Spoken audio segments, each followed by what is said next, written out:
Oi, galera, tudo bom? Essa aqui é a nossa primeira videoaula sobre o livro Segredos e Truques da Pesquisa. Enfim, a nossa ideia é trazer uma videoaula mais descontraída, em forma de bate-papo, trazendo um pouco da ideia de podcast, enfim, trazer algo bem descontraído mesmo, um aulão, um bate-papo, para a gente abordar um pouco as questões desse livro, Segredos e Truques da Pesquisa. Essas videoaulas vão ser divididas em três. Essa aqui é a primeira, onde a gente vai abordar a primeira parte do livro. Aqui comigo está o Guilherme e a Thay, podem se apresentar. Bom dia, oi pessoal, bom dia não, né? Bom dia, boa tarde, boa noite, tudo bem? Nessa primeira videoaula a gente vai trazer o prefácio e o segundo capítulo do livro que fala sobre as representações. Olá, gente, eu sou a Tainara e eu vou falar muito dos truques. Então, galera, para começar falando desse livro Segredos e Truques da Pesquisa, o autor do livro é esse aí que está aparecendo para vocês, Howard Sowell. Ele foi um sociólogo, nascido em 18 de abril de 1928, nos Estados Unidos. É formado pela Universidade de Chicago e acabou lecionando muito tempo em universidades também. É um professor acadêmico, pesquisador, enfim. O próprio é conhecido também sobre seus estudos na sociologia do desvio, sociologia da arte, sociologia da música e da educação. Para entrar no universo desse livro, primeiramente a gente tem que entender que ele tem como objetivo ajudar as pessoas no trabalho cotidiano de pesquisa em ciências sociais. Então, basicamente o que? Ele foi feito para que essas pessoas compreendam melhor e saibam como lidar com os problemas que afetam estudantes na hora de aprender um ofício profissional novo, ajudar pessoas a pensar dados que vão recolher dentro de uma pesquisa, selecionar lugares onde buscar essas informações, selecionar métodos, enfim. Como o livro diz, truques de pesquisa. Ele vai abordar exatamente isso, truques da pesquisa. Como a gente consegue inserir nesse meio, como a gente consegue elucidar melhor essas ideias, como a gente consegue trabalhar essas ideias. Então o foco principal do livro é esse. Então a gente vai agora começar a abordar os tópicos, a gente vai começar a discorrer um pouco sobre, da forma que eu disse, uma conversa, tentando trazer, apresentar em formato de videoaula, mas também fazendo essas interferências para deixar um papo mais tranquilo e de melhor entendimento para vocês aí do outro lado da telinha, né, que estão assistindo essa videoaula, procurando entender um pouco mais sobre pesquisa, procurando entender um pouco mais também sobre o livro em específico. Então vamos lá. Então, a gente pode começar falando, né, sobre o objetivo principal do livro, que o Bruno já acabou abordando ele, que o principal objetivo desse livro é ajudar as pessoas no trabalho do cotidiano, de pesquisa e em ciências sociais. Ou seja, foi feito para que elas compreendessem melhor e saibam como lidar com os problemas que afetam os estudantes na hora de aprender um ofício profissional novo, né? Então, ele ajuda na forma de pensar nos dados que vão recolher e selecionar os lugares onde vão buscar essas informações. O sociólogo, o autor, né, o Howard Becker, ele fornece várias dicas de como fazer essa pesquisa, passando de etapa em etapa, e assim os estudantes e jovens pesquisadores encontram nesse material formas de como realizar seus trabalhos. E por isso também se dá o nome de segredos e truques, né? Como o Bruno já falou, que é bem isso mesmo, os segredos e os truques da pesquisa. Ele não põe algo rigoroso, é somente uma forma de auxiliar nos trabalhos de campo, né? Como a gente trouxe aqui no início. São realmente segredos e truques. E então o autor, né? A gente pode começar falando dos problemas de tradução, que o autor começa falando sobre isso no livro. Ele diz que a língua ela faz parte de um modo de viver de um lugar. Por isso, algumas vezes, palavras que possuem um sentido claro podem perder esse sentido quando traduzidas para outro idioma. E passando por esse lado, nós podemos fazer uma ligação com o próprio pensamento sociólogo, né? Todos os conceitos que a gente possui são ligados a um lugar específico, um país, uma época específica, então eles não são universais e atemporais. Eles estão ligados a tudo aquilo, até mesmo a nossa classe social, o grupo profissional e o grupo de gênero. A gente pode ver isso que o jeito que a gente conversa, por exemplo, com amigos nossos em um bar, não é o mesmo jeito que a gente apresenta um seminário ou o mesmo jeito que a gente fala no trabalho com o nosso chefe, por exemplo. Não são nem mesmo os mesmos assuntos ou a mesma forma, né? É totalmente diferente. Um exemplo que o autor cita no livro, né, que é mostrado no livro, é o de uma clínica médica. E como o trabalho desse médico pode ser afetado dependendo de onde essa clínica está localizada. Dependendo dessa localização geográfica, diferenças étnicas e raciais, as culturas desses grupos podem levar a diferentes hábitos de alimentação. E esses diferentes hábitos podem gerar problemas de saúde diferentes. E por causa disso também os médicos que trabalham nesses lugares moldariam a sua carreira baseada nas doenças que são mais frequentes no lugar que moram. Ou seja, em um lugar que a população consome alimentos muito gordurosos, os médicos se especializariam em doenças cardíacas. Esses exemplos podem acabar nos servindo para outros lugares, por exemplo. Então, um lugar que o pessoal consome muita comida gordurosa, não vai, doenças não vão ser tão comuns em uma região, por exemplo, que o pessoal consome alimentos mais saudáveis. Eu acho muito interessante também esse exemplo que ele dá, né? Porque mostra exatamente isso, essa diferença que a gente tem quando a gente vai trazendo para o nosso meio, claro, da pesquisa, as diferenças que a gente tem nos campos de estudo, as diferenças de linguagem, como são abordados esses tópicos. Então, vocês vão ver, conforme a gente for discorrendo sobre, que o autor ele gosta muito de dar exemplos nesse livro, ele gosta muito de trazer essa questão da representação, de como a gente pode entender melhor isso. Esse é um primeiro exemplo que ele dá, né, da clínica médica, e que tem tudo a ver com a questão da linguagem. Fala exatamente isso da linguagem, né? Como, por exemplo, certas coisas se encaixam para um ambiente e outras já nem tanto.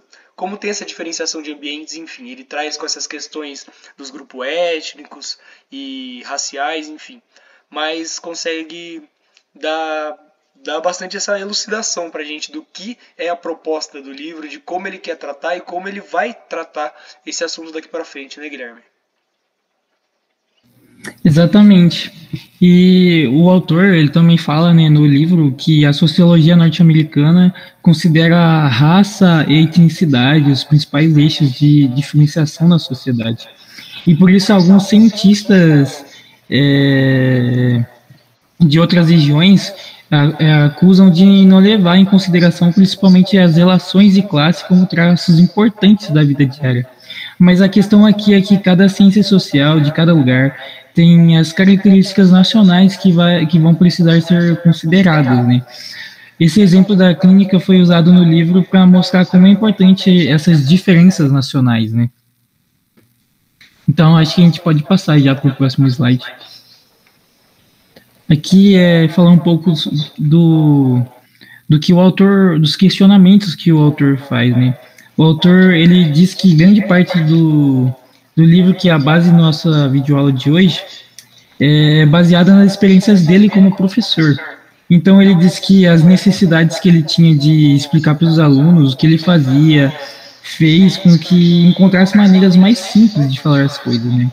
Então, ele busca usar exemplos concretos e exercícios que serviam para os alunos exercitarem o modo de pensar e os conhecimentos que eram aprendidos, né, durante a pesquisa. Então, a gente pode ligar isso novamente com a linguagem que já foi discutida, né? E outro exemplo, né, que a gente pode trazer é essa questão da linguagem nas diferentes áreas de trabalho. Um estudante de medicina não vai usar a mesma linguagem que um estudante de direito, por exemplo. A linguagem de direito é 1000 vezes mais jurídica do que a linguagem da medicina. E muitas vezes, se esse estudante de direito fosse falar nessa linguagem com o médico numa consulta, por exemplo, esse médico não entenderia. E assim vice-versa. O médico, por exemplo, se utilizasse essa linguagem mais cientificista, né, mais da medicina, muitas vezes esse paciente, estudante de direito, não ia entender nada. Então, essa questão da linguagem é de extrema importância, né? E por isso ele usa o exemplo de um professor que ele conheceu na faculdade, que foi orientador dele. Ele diz que outros alunos perguntavam para esse professor, por exemplo, como definir o conceito de grupo ético, né? Que é muito importante para a linguagem, como foi dito aqui. Como saber se um grupo era ético ou não, isso porque eles pensavam que para você definir, isso poderiam utilizar critérios como os traços que distinguem esse grupo de outro. Mas o professor virou para eles e disse que eles conseguiriam entender melhor isso se eles invertessem a sequência explicativa. Então, o truque aqui está no fato de que ele pode ser aplicado em todo tipo de problema de definição. Nesse caso do exemplo que foi citado, a gente pode pensar que não dá para estudar um grupo étnico isoladamente. E por isso é preciso, né, ligar essa etnicidade com outros grupos, formando o tipo de uma rede de relações com esses outros grupos. Então, os truques são basicamente jeitos de pensar sobre a gente, sabe? Ou quer saber que vão nos ajudar a entender os dados e novas questões, baseadas no que a gente vai descobrindo com a nossa pesquisa. E eu acho que pode passar o slide, eu acho que acabei falando demais. Isso. A gente precisa de formas de expandir o nosso pensamento, né? Para a gente conseguir ver no que mais nós podemos questionar, aumentar a capacidade de lidarmos com a diversidade. Então, muitos dos truques do livro vão ter esse objetivo. E agora, entrando aqui, o autor traz um questionamento em seu livro que é o que nos fazemos quando sabemos que há falta de uma coisa nas nossas representações que usamos na ciência social.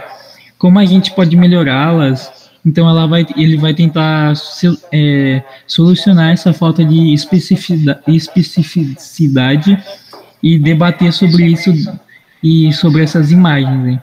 A gente pode começar pensando na ideia de que com as imagens nós podemos aprender um pouco ou muito sobre alguma coisa que estudamos ou estamos estudando. E com essas informações nós podemos criar uma história. Por exemplo, vamos pensar em um bairro que é o exemplo utilizado no livro. Então, nós temos o bairro e vamos primeiro procurar as estatísticas desse lugar. Aí nós descobrimos quantas mulheres e homens tem lá, de qual idade, qual grau de escolaridade, qual a renda. Com essas informações, eu consigo criar uma ideia de como esse bairro se é um bairro de classe trabalhadora, como é a vida familiar, se tem muitos aposentados ou se tem muitos jovens, e se nós levarmos em conta também a raça e a etnicidade, esse quadro vai ficar cada vez mais detalhado. Mas a gente não pode se contentar só com a imaginação, porque nossos estereótipos podem ser precisos ou muito imprecisos, né? Que na maior parte do tempo acaba sendo imprecisos. Encontramos Bloomer à nossa espera aqui, com nossas representações que determinam a direção da pesquisa. Então, as ideias que comentamos, as perguntas, as respostas que consideramos. Então, a gente consegue ver, né, que para analisar realmente um bairro, fazer uma pesquisa, a gente tem que levar em consideração essa ideia da linguagem, da etnicidade, das diferentes relações, como as pessoas se comportam em diferentes lugares, né? Acho que pode passar, eu acabei falando muito rápido. E sobre isso também acho que a gente pode ver essa questão das diferentes formas de análise, né? Ele traz essa questão da imagem e é algo muito claro pra gente, né? Quando a gente lê o livro, essa diferenciação que ele quer fazer. Como ele disse, como você trouxe também, essa questão de análise de um bairro através de dados recolhidos, essa questão de análise de um local, a gente consegue chegar em diversos dados, em diversos resultados, mas talvez a gente não consiga extrair tudo através disso. Às vezes, fazendo análise de imagens, de mapas e de outros meios, a gente consiga chegar em pontos que não foram desbravados através desses outros tipos de abordagem, né? Então é muito interessante essa perspectiva que ele traz de imagens, juntamente com os dados recolhidos, as formas de pesquisa, enfim. Sem dúvida. E agora, entrando na segunda parte, né, as representações, a Thay vai falar um pouquinho. Bom, nesse tópico de representações, o autor vai começar a introduzir, né, alguns truques que a gente pode utilizar dentro da nossa pesquisa. Bom, o primeiro truque seria as coincidências. Seria coincidência, né? Bom, coincidência, a gente pensa na ideia de coincidência como, por exemplo, né, no nosso senso comum, né, nosso cotidiano. Por exemplo, a gente tá andando na rua, lá indo pra padaria, e a gente encontra, né, nosso amigo ali na rua. Foi uma coincidência. Porém, isso não se aplica, não é exatamente a mesma coisa dentro da pesquisa, né? O autor vai falar que coincidência não é algo aleatório e nem determinado. Ela, na verdade, é uma cadeia de eventos. Então, é um evento, uma coisa ali que vai ligar a outra, que vai gerar a outra, uma ideia ali importante, uma coisa que conduz a outra. Então, e um exemplo disso, né, é o trabalho. O trabalho, ele não é uma coisa que, assim, surgiu do nada, aleatoriamente, e nem é uma coisa assim, determinada. Tem uma explicação, né, do surgimento, porque que a gente começou a trabalhar. E a sociologia, né, é a ciência que vai estudar essa causa dessas coincidências, né, essas causas da coincidência. E um exemplo, né, que ela vai acabar falando é sobre o trabalho, né, qual foi a razão que fez a gente poder pensar, né, nessa ideia de ter que trabalhar todo santo dia, né. E aí o autor vai usar diversas metáforas, né, para poder explicar isso, o que é coincidência. Eu separei um trechinho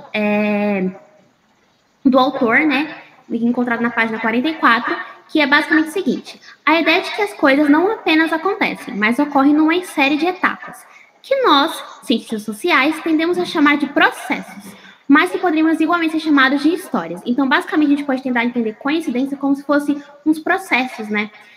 Uma história bem construída pode nos satisfazer como explicação para um evento. Então, esse processo, né, essa história ali bem construída, né, dessa coincidência, pode fazer a gente conseguir explicar, né, como aconteceu tal evento dentro da pesquisa.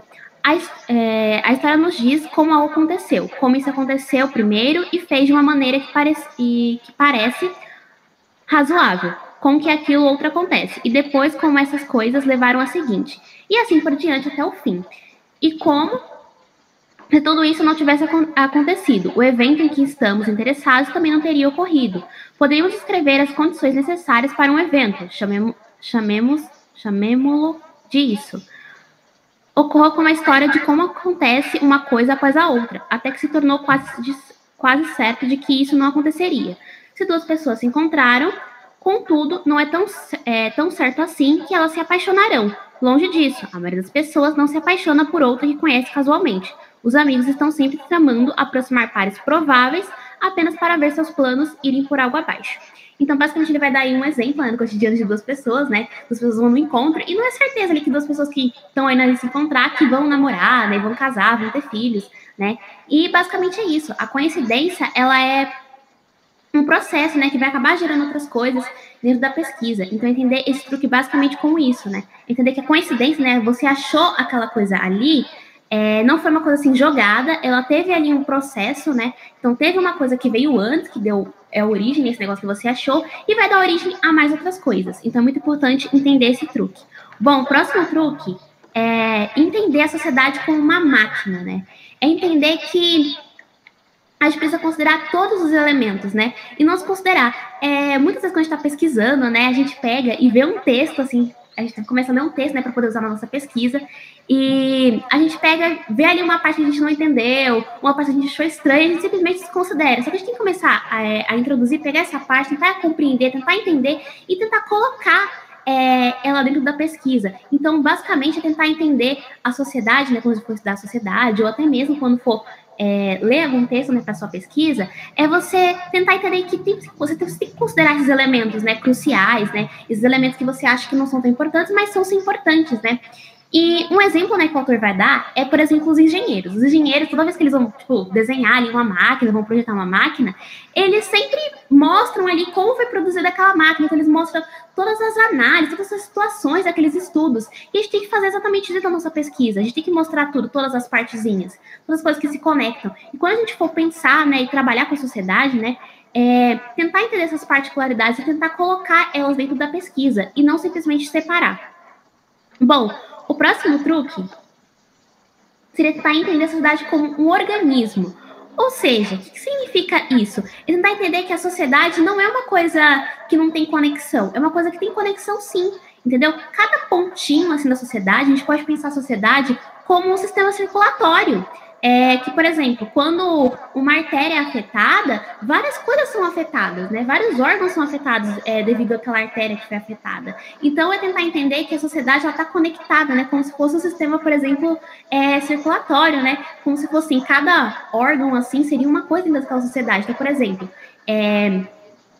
coisas, né, que ligam a sociedade. Liga a cultura, a língua, a forma como ela come, a forma como ela pesca. Então, tentar entender essas coisas que conectam uma coisa à outra, né? É tentar entender a sociedade como se fosse cubinhos. Então, entender a sociedade como organismo e entender como se fosse um cubinho.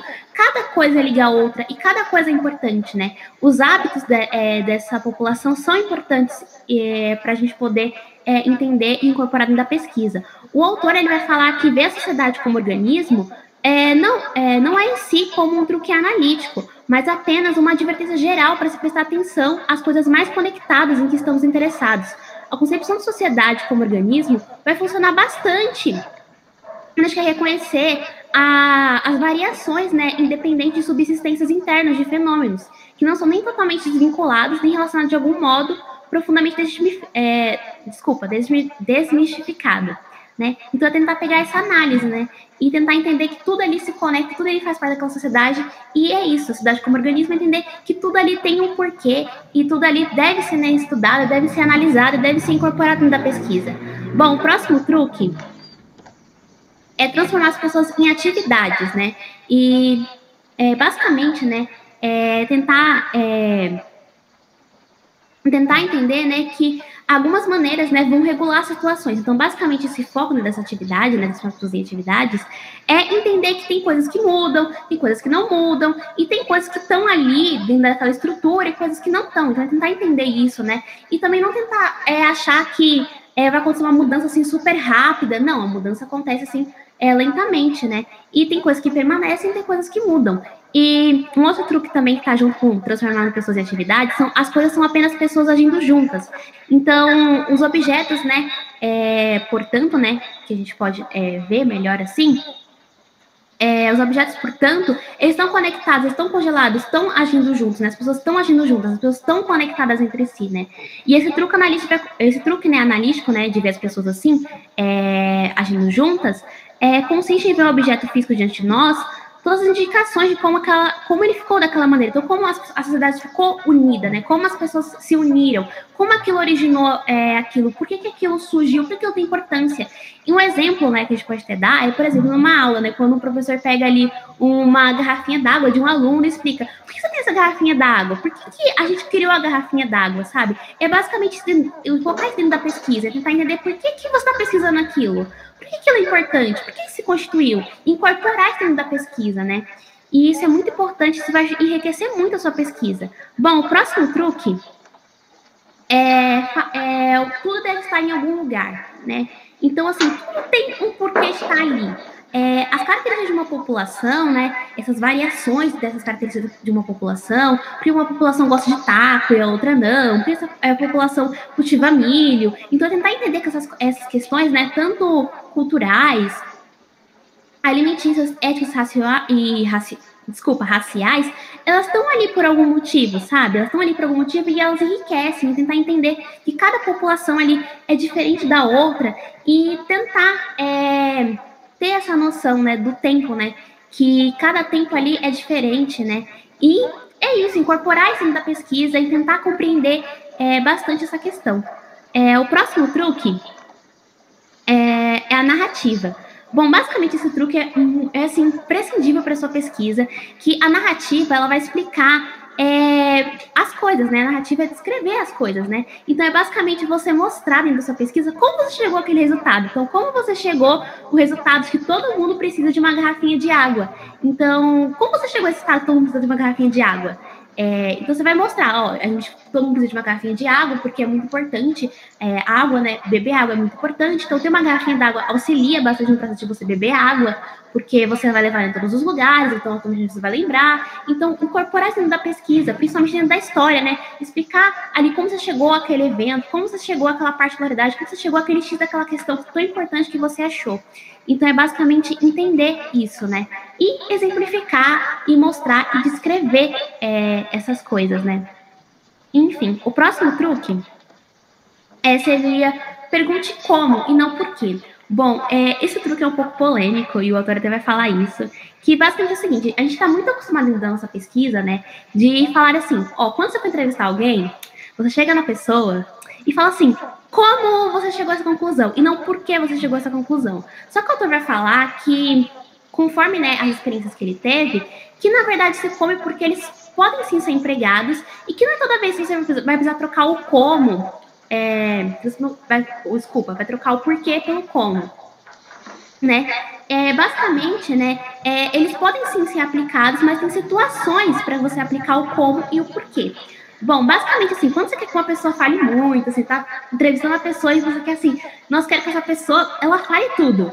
Pergunta para ela como, ela vai assim contar tudo. Mas agora se você não tá com tempo, você não quer que a pessoa conte a história da vida dela, a história do neto dela, você pergunta por quê. E isso assim é importante, esse truque assim é muito importante. Eu descobri esse truque antes de ler o livro, porque no primeiro período da faculdade, né, logo assim que a gente iniciou o curso, a gente já tá no segundo ano, né, terceiro período, e quando a gente entrou assim no primeiro período, o professor passou um trabalho pra gente e tivemos, né, que fazer pesquisa, né, em campo e tal, e tivemos que entrevistar pessoas. E aí eu tive que ir no cemitério de Assis, e aí eu tive que entrevistar uma coveira. Aí eu cheguei lá pra entrevistar ela, e assim, eu cheguei toda tímida, não sabia desse truque ainda, e aí eu simplesmente comecei a perguntar, ai, por que tal coisa, assim, pra ela? E aí ela falava tão pouco. E eu queria que ela descrevesse, eu queria que ela participasse. Aí quando eu peguei na próxima pergunta, eu sem querer errei, de vez eu perguntar assim, por que você acha que você não foi valorizado durante a pandemia e tal?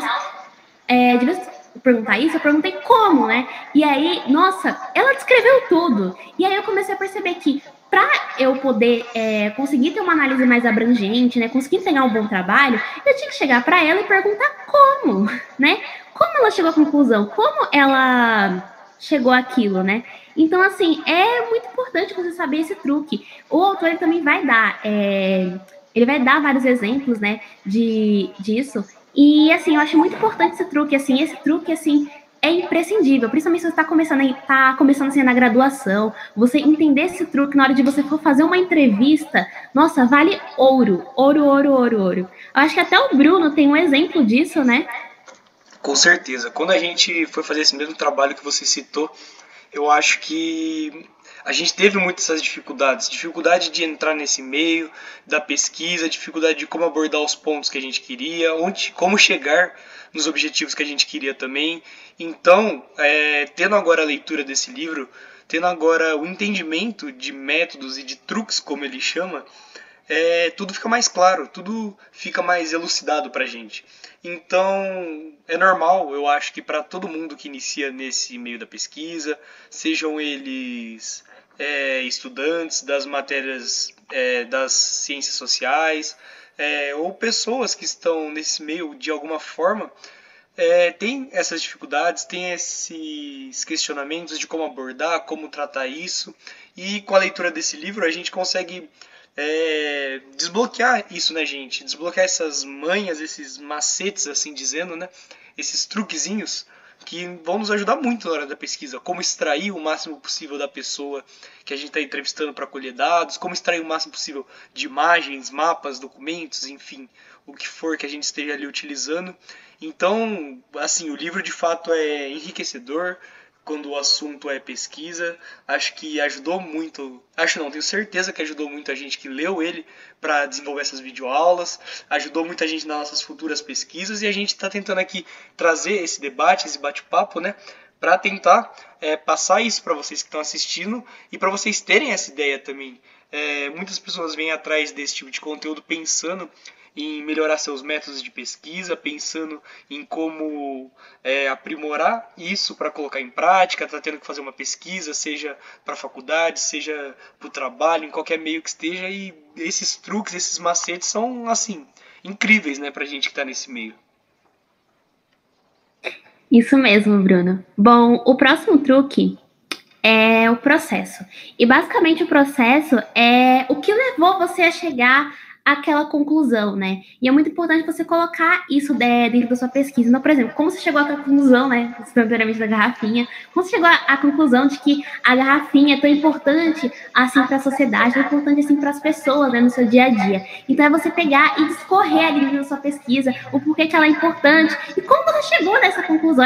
É muito importante, assim, o autor ressalta bastante. Então, você falar, né, cada processinho, cada coisa, né, que fez você chegar nessa ideia. E, assim, o que primeiro aconteceu e depois aconteceu outra coisa, e aí como terminou. Então, basicamente é mostrar isso. Então, assim, primeiro aconteceu tal coisa, depois eu encontrei tal coisa, e aí terminou assim. Então, é muito importante você mostrar todos esses passos a passos, né, dentro da pesquisa.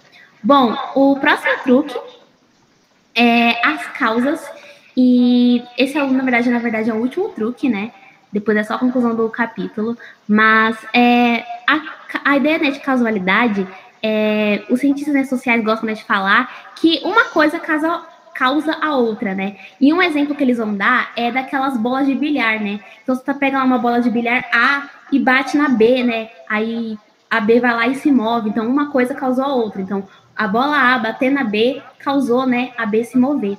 Então é muito importante a gente entender isso, que uma coisa vai causar a outra, principalmente dentro da história, né? Um evento causou o outro.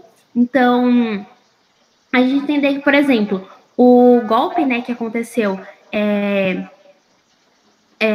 do Getúlio Vargas, que o Getúlio Vargas aplicou, fez, né, com que depois de novo Estado Novo e tudo mais. Então, tentar entender isso e colocar isso dentro da pesquisa. Uma coisa causou a outra. E colocar, assim, tentar entender e compreender. E um ponto muito importante, né, e seria muito bom, assim, vocês fazerem, é colocar essas coisas dentro de uma tabela, né? Então, assim, quando vocês vão começar a pesquisar, vocês vão perceber que tem muita informação, né? Uma coisa vai gerar a outra, vai dar outra. Então, você colocar dentro de uma tabela, você vai conseguir ter muito mais... vai conseguir fazer uma análise muito mais profunda, vai conseguir enriquecer a sua pesquisa e colocar tudo que é necessário, né?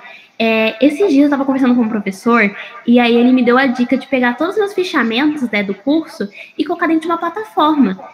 Ao invés de colocando em tabelinha, ou de guardar tudo dentro de uma pasta ali no Drive, né? Ele falou assim que seria muito mais fácil para mim. E aí, esses dias, eu estava pensando nisso, e aí eu precisei de um fichamento meu antigo, e eu não achava qual era o fichamento, eu não lembrava qual era o texto. E aí, para mim, foi muito difícil. Então, se eu tivesse colocado todos os meus textos dentro de uma ferramenta, eu teria, né, achado mais fácil, né? Então, assim, não dá para eu colocar todos os meus fichamentos, né, todos os conceitos dentro de uma tabela, mas colocar tudo dentro de um aplicativo, nossa, seria muito mais fácil. Então, dependendo da sua pesquisa, tentar ver quais são as ferramentas que você pode utilizar para guardar essas informações, né? Se não é tão comprida, coloca numa tabela. Se for comprida, procura algum aplicativo que faz essa compilação, que você digita lá tal coisa e vai aparecer lá todas as coisas ali se conectando. Então é muito importante isso dentro da pesquisa. Assim você consegue, né, assimilar as coisas, né?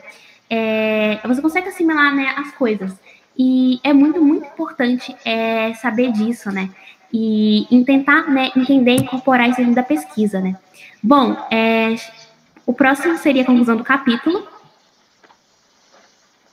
E, basicamente, eu vou ler o trecho, né, que o autor, né, conclui o capítulo.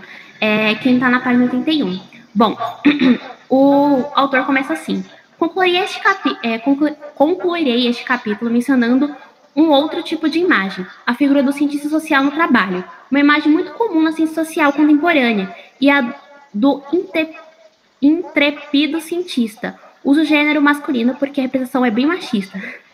Infelizmente, sempre dentro do texto, né, e pesquisa, a gente sempre vê a figura do homem e quase nunca a figura da mulher. Submetendo suas teorias a uma prova empírica decisiva e reajeitando-as não são boas o suficiente. Não é possível reajeitar a hipótese nula. Rangen desenha uma imagem constratante que me parece muito convincente, a de um cientista social envolvido em um rico diálogo de dados e provas, uma imagem que se assemelha muito mais à atividade científica que Blumer concebeu, que consiste em ponderar as possibilidades discernidas a partir da profunda familiaridade com alguns aspectos do mundo, sistematizar essas ideias em relação a tipos de informação que se pode colher, checar as ideias à luz dessa informação, repensar as possibilidades e obter mais dados para lidar com as inevitáveis discrepâncias entre o que era esperado e o que foi encontrado. Um ponto muito importante, eu vou até parar aqui para falar sobre a questão do esperado e encontrado, é que quando a gente está pesquisando, a gente espera, por exemplo, começa a ler um texto lá, a gente está esperando que esse texto fale uma coisa assim inovadora, que a gente nunca viu, né? E aí, quando a gente pega e lê aquele texto, a gente descobre que, ou primeiramente a gente não entende aquele texto, porque está numa escrita muito difícil, ou a gente basicamente encontra alguma coisa naquele texto e a gente começa a ficar triste porque a gente não encontrou o que a gente queria, né? Encontrou outra coisa. E é muito importante entender que varia, né? Cada documento tem ali uma ideia, né? Pode ser que você não utilize essa ideia, mas essa ideia pode ser importante para outra pessoa. Então a gente nunca aquela ideia de que, nossa, que inútil aquilo. Pode ser que você no futuro utilize aquele texto para outra coisa, né? E também é muito importante também saber fazer perguntas naquele documento. Então, como você perguntar naquele documento, né? Você fazer as perguntas certas, você acaba encontrando, né, essas informações com muito mais facilidade, né? E é muito importante entender isso, principalmente para quem está começando aí no curso, começando a iniciar, né, as pesquisas, que você também tem que aprender, né, fazer as perguntas para o documento, né, e tentar também fichar eles, né, e conectar seus fichamentos para você conseguir, né, encontrar tudo ali.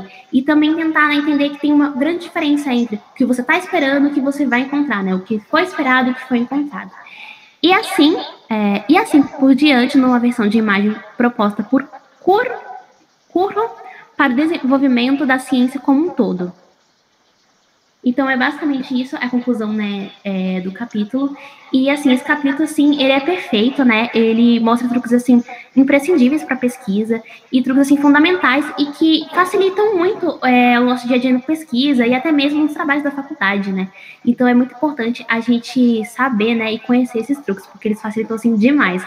Um exemplo que a gente falou, né, do truque lá da entrevista, se a gente soubesse antes, teria, tipo, facilitado muito mais a nossa entrevista, né? A minha entrevista teria sido muito mais fácil eu ter chegado lá entrevistado. E também a questão lá do fichamento, né? Se eu soubesse antes da ferramenta, ou se eu tivesse me interessado por compreender essa ferramenta, nossa, teria me salvado, né, quando eu for fazer um outro fichamento, um outro trabalho da faculdade, né? Então, é isso, né? É tentar incorporar essas pesquisas dentro dos trabalhos acadêmicos, né? E tentar, né, fazer com que essas ferramentas auxiliem, né? Então, assim, o livro é perfeito para isso. Sem dúvida, Thay. O livro ele é muito importante, né, para a gente entender justamente esses pequenos truques, esses pequenos segredos que mudam totalmente, né, esses pequenos detalhes que mudam totalmente a nossa pesquisa, facilitam ele de uma maneira assim que a gente não consegue imaginar, né? Então são coisas pequenos truques, pequenos detalhes que a gente usa para facilitar a nossa pesquisa e nossos trabalhos acadêmicos, né? E o livro é muito feliz, né? Muito bom quando ele fala sobre esses pequenos detalhes que enriquecem sem dúvidas nosso trabalho e nossa vida acadêmica, né? Exatamente. Eu acho que quando a gente fala dessa questão de pesquisas também, muitas vezes as pessoas caem no pensamento de ser algo muito complicado, algo muito teórico, cheio de diversos enigmas, enfim. E essa visão que o autor traz o livro, essa linguagem principalmente que ele traz, algo bem dinâmico, com muitos exemplos, com muitas explicações, com muitas elucidações. É um ponto-chave do livro, um ponto-chave para aquela pessoa que vai ler, que está procurando ter essa absorção de conhecimento de uma forma totalmente clara, totalmente, digamos assim, leve na questão da leitura e da compreensão. Então, acho que é um consenso entre todos nós, né? A importância de leitura desse livro para aquelas pessoas que estão adentrando no meio da pesquisa e um consenso também de como o autor foi feliz na forma que ele aborda essas questões, né? A gente trouxe essa conclusão do capítulo, a gente trouxe essas ideias para, de fato, intrigar as pessoas a ler o livro, a intrigar as pessoas a verem as próximas videoaulas que a gente vai executar também. Ainda tem 2 videoaulas a serem feitas sobre o livro, sobre esses assuntos que vão trazer muitos mais truques, muitos mais macetes, assim dizendo, né, numa linguagem popular, sobre a pesquisa. E, enfim, aqui a gente tem a referência bibliográfica do livro e a parte onde foi abordado até agora por nosco. Traremos, sim, próximas videoaulas. Esperamos todos vocês com a gente novamente. E, enfim, muito obrigado a todos. Até a próxima videoaula e tchau, tchau.